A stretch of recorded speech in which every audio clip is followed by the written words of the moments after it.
All right, here we got Mr. Rico, and although he has done an obedience program when he was younger, an on-leash obedience program, his walking is still pretty atrocious, and he does not have much of anything in terms of duration in his commands.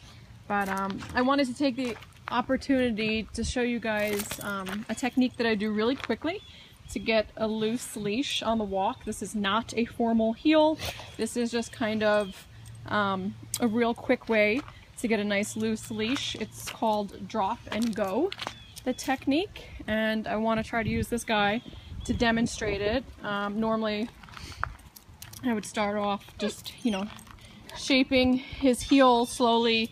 This was kind of a technique that we used at the shelter, and just the average owner can use it to get a nice loose leash on the walk without, I would say, all the formal aspects of teaching a heel.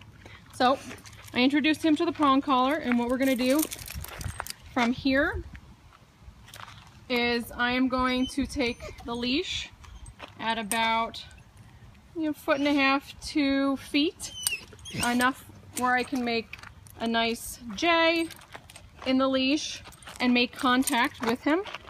Not too short, not too long. So I'm going to hold my working length right here, and I'm going to commit to it. I'm not going to let him drag it out of my hand. So what we're going to do is we're just going to move forward.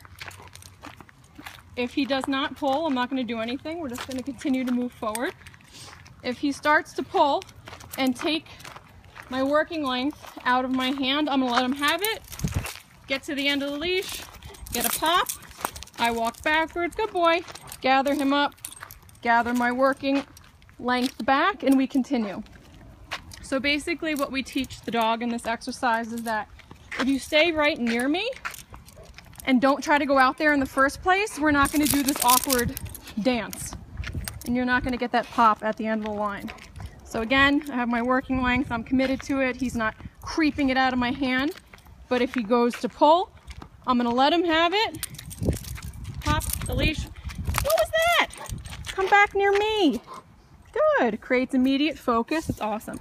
So that was kind of slow. The second he came back to me, I should have started walking forward immediately. Just so you know. Okay, again. As long as he's...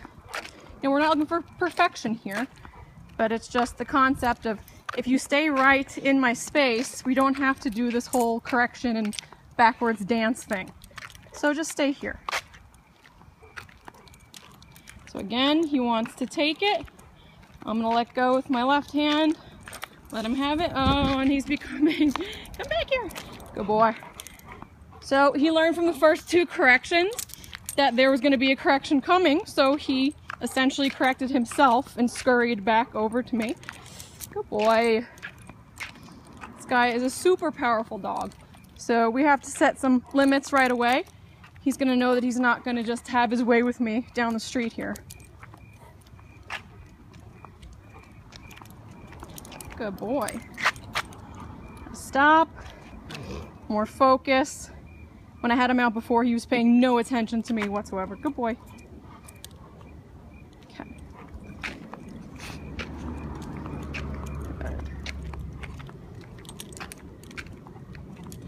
If he starts to take it, I'm gonna drop, go back. So people say, how far do you keep walking backwards? I walk backwards until the dog joins my side. The second the dog joins my side, I reward that positioning by immediately moving forward. So how this exercise works is just the act of walking is the reward. Just getting a little further out. Good, yes. Good boy. Right there. Good job, bud.